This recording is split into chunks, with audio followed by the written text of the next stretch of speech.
Important chapter है, हम लोगों ने 9th में पढ़ लिया होगा, अगर 9th वाले बच्चे भी पढ़ना चाहें तो वो भी पढ़ सकते हैं। उसमें हम लोग थोड़ा सा बेसिक पढ़ते हैं। ग्रेविटेशन, एक्चुअली ग्रेविटेशन क्या है, that is the word of gravity ना, वो ग्रेविटी से मिलकर बना होता है। ऐसे हम किसी ऑब्जेक्ट को छोड़ते हैं तो अर्थ अपनी ओर उसको अट्रैक्ट करते हैं, ठीक है, तो उसमें फोर्स लगता है, उसको हम ग्रेविटेशन फोर्स बोलते हैं, और टोटल एक्टिविटी जो होती है उसको हम ग्रेविटेशन के नाम से जानते हैं। तो ग्रेविटेशन जानने से पहले हम लोग थोड़ा सा जानेंगे इसमें first of all Kepler's law.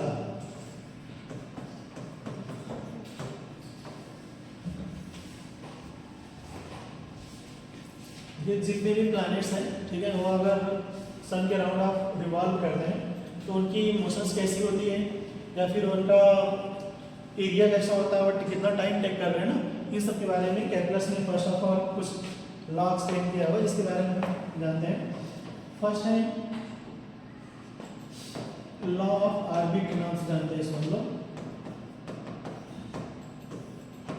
First of all Kepler's ने बताया कि जब कोई भी प्लैनेट्स सन के अराउंड ऑफ रिवॉल्व करते हैं, जैसे सन हो गया, इसके अराउंड ऑफ अगर कोई भी प्लैनेट्स मूव करते हैं that are moving in elliptical orbit, ठीक है, उनका ऑर्बिट कैसा होता है, इलिप्टिकल होता है। कभी कभी से लोग सोचते होंगे कि जो अर्थ है वह सन के एकदम बिल्कुल स्फेरिकल मूव करता है, लेकिन स्फेरिकल नहीं होता है, वह कुछ ऐसे इलिप्टिकल होता है ना, इलिप्स की तरह होता है।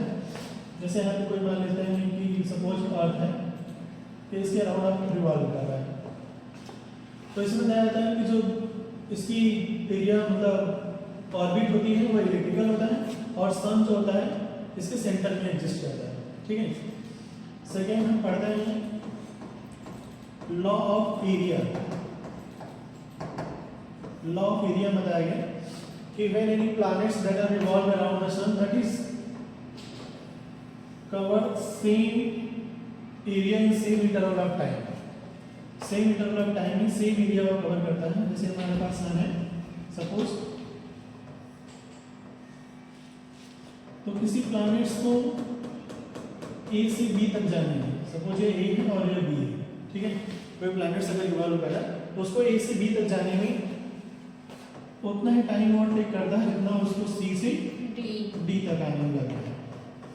यहाँ पे आपको देखने में एक चीज लग रहा होगा, ए से बी तक का जो डिस्टेंस है वो क्या है, सी से डी तक का डिस्टेंस ज़्यादा है, बट दोनों का एरिया सेम है। जब एरिया सेम है तो टाइम भी सेम टेकन करेगा, बिकॉज यहाँ पे आप ऐसे लिख सकते हैं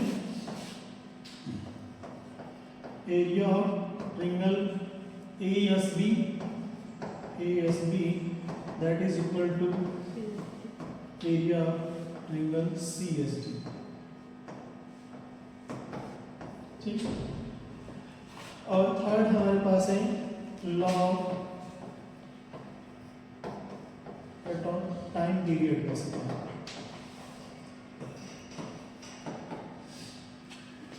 और टाइम कितना कवर करता है इसके बारे में हमको पढ़ना है।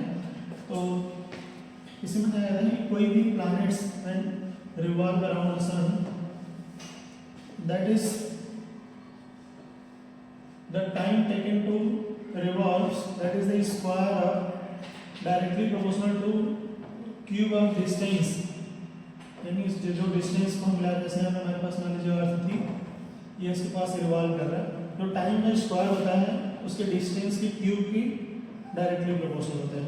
यहाँ से हम इसको ऐसे लिख सकते हैं टी स्क्वायर इक्वल टू के इंटू ए क्यूब, या अलग अलग टाइम के लिए ऐसे P1/T2 इक्वल टू K1/K2 का होल क्यूब। यहाँ से मिल जाता है केप्लर्स लॉ। ये तीन हमारे लिए पास केप्लर्स लॉ था, इसको थोड़ा सा ध्यान से देखेंगे।